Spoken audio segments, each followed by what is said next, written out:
નમસ્કાર, આપ જોઈ રહ્યા છો સ્પાર્ક ટુડે ન્યૂઝ। કચ્છના માંડવી તાલુકાના બાડા ગામે જીએચસીએલ કંપનીનો વિરોધ નોંધાવવામાં આવ્યો છે। સ્થાનિક લોકોએ જીએચસીએલ કંપની નનામી કાઢી ગામમાં ફેરવી કંપનીનું બેસણું યોજી શ્રદ્ધાંજલિ આપવામાં આવી।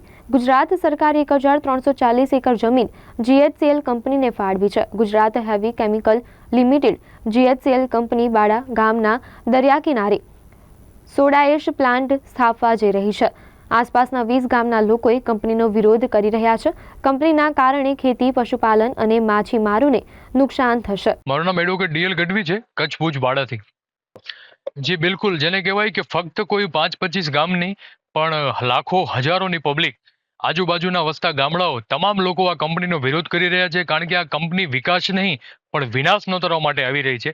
વિનાશનો એક એવો રાક્ષસ છે જે અમારી ખેતી, અમારું પશુપાલન, અમારું મત્સ્ય ઉદ્યોગ, અમારો મધનો ઉદ્યોગ, આ તમામ વસ્તુઓને ભરખી જનાર રાક્ષસ છે। જેના ભાગરૂપે આજે અમે લોકોએ બાડા ગામમાં એક રેલીનું, સ્થાનિક રેલીનું આયોજન કર્યું છે, જેમાં બાડા, પાંચોટિયા, ભાડા, જનકપુર વગેરે ગામો સાથે જોડાઈ અને અમે જે આ વિનાશનો રાક્ષસ અમારી પ્રકૃતિ, અમારી ખેતી, અમારું પશુપાલન જેનો ભરડો લેવા આવી રહ્યું છે, તેને રેલી કાઢી અને તેનું પૂતળા દહન અને એની નનામી કાઢી અને અમે એને જાકારો આપશું।